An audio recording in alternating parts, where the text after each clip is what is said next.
Masih lanjutan dari seri IKEA dan bagaimana ilmu behavioral science bisa digunakan buat bisnis, buat brand, untuk mendorong konsumen beli, untuk mendorong konsumen suka sama produk kita gitu ya. Ini episode ketiga dari 6. 2 episode lalu kita udah bahas 6 trik gitu ya, 6 strategi.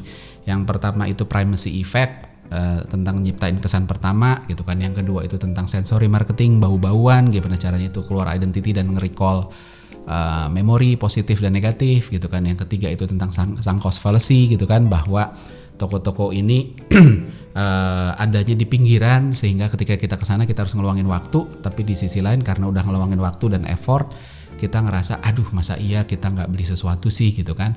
Yang keempat itu konteks, barang-barangnya dijejerin dalam konteks gitu sehingga kita bisa ngebayangin, sehingga kita punya keterikatan untuk nanti kalau masuk rumah kita gimana ya.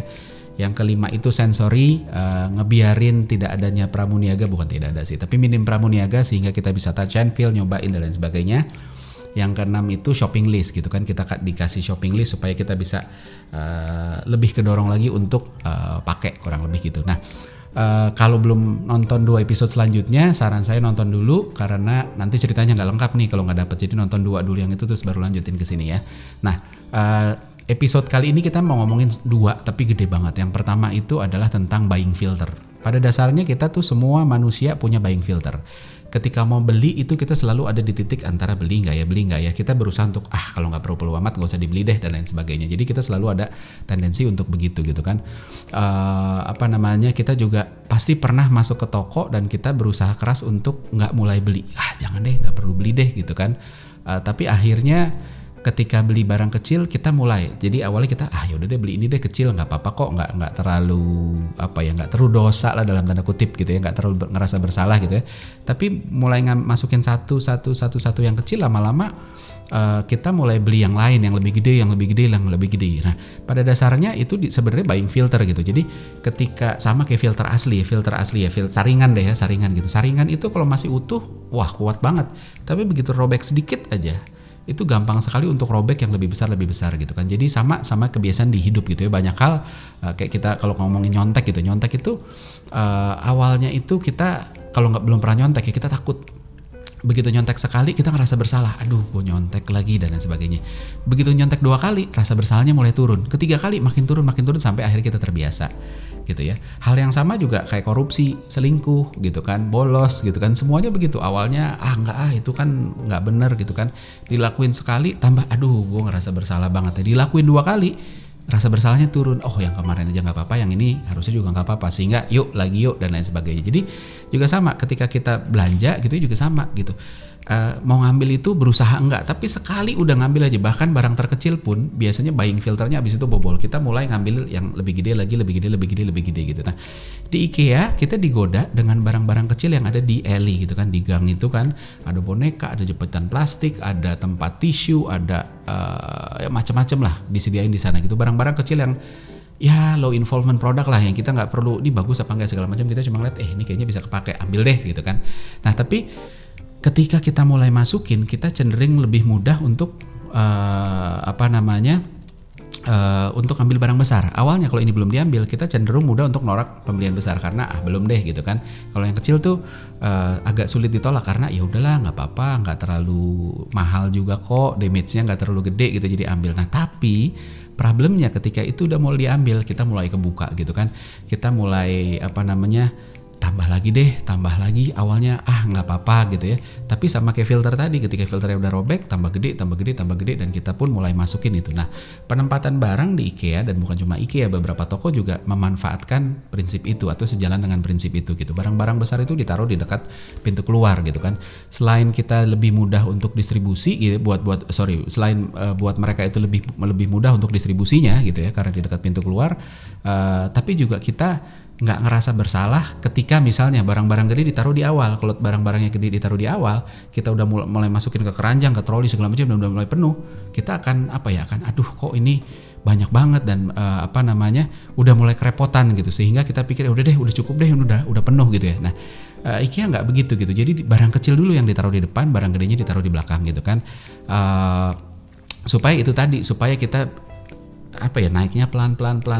Nah barang gede itu kalau udah barang gede ya udah langsung keluar, tinggal bayar gitu ya. Jadi satu nggak repot, kedua supaya remnya kita tadi nggak keluar gitu, rem untuk udah cukup deh gitu ya.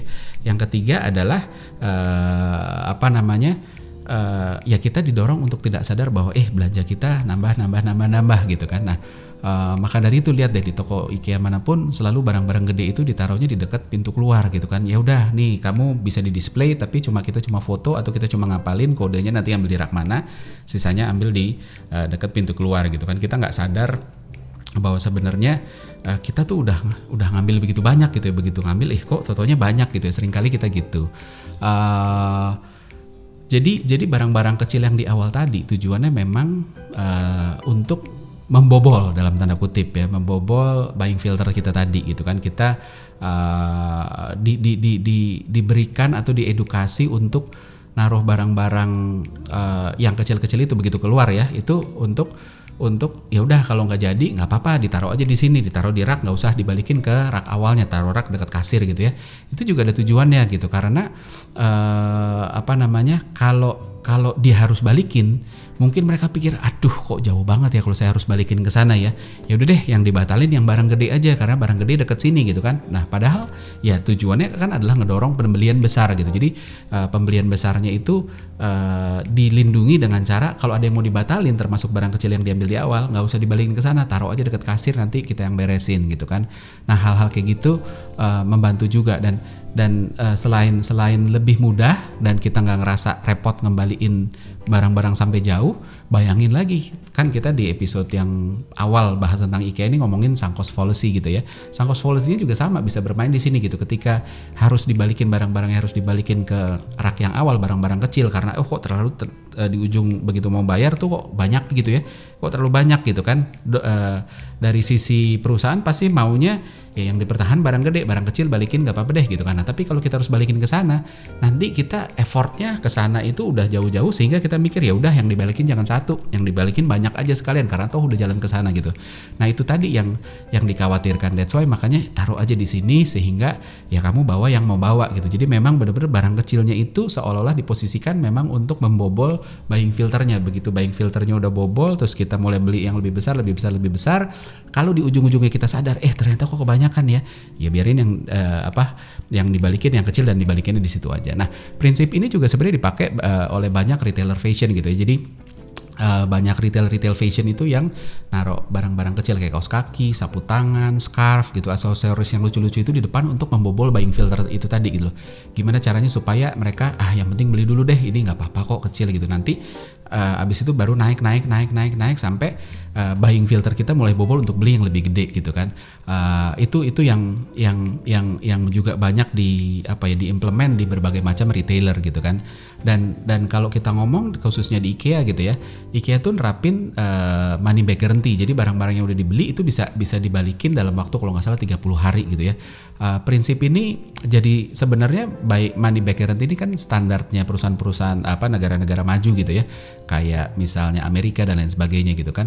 Nah tapi di Indonesia pun IKEA menerapkan itu gitu. Nah kenapa mereka nggak khawatir untuk nerapin itu? Karena ketika kita mau beli kan kita berpikir selalu ada perceived risk. Wah nanti kalau saya beli kepake apa nggak, resiko nggak kepake dan lain sebagainya, itu pasti bisa bikin orang ngebatalin. Nah garansi ini membuat orang udah deh nggak usah mikir panjang-panjang, toh kalau nanti nggak kepake kita bisa balikin selama kondisinya masih bagus, selama ya ada syarat dan ketentuan masing-masingnya ya gitu ya. Tapi pokoknya itu membuat orang jadi nggak terlalu mikir dua kali untuk ngambil, udah deh ambil aja dulu deh gitu kan, nggak ada resikonya gitu kan.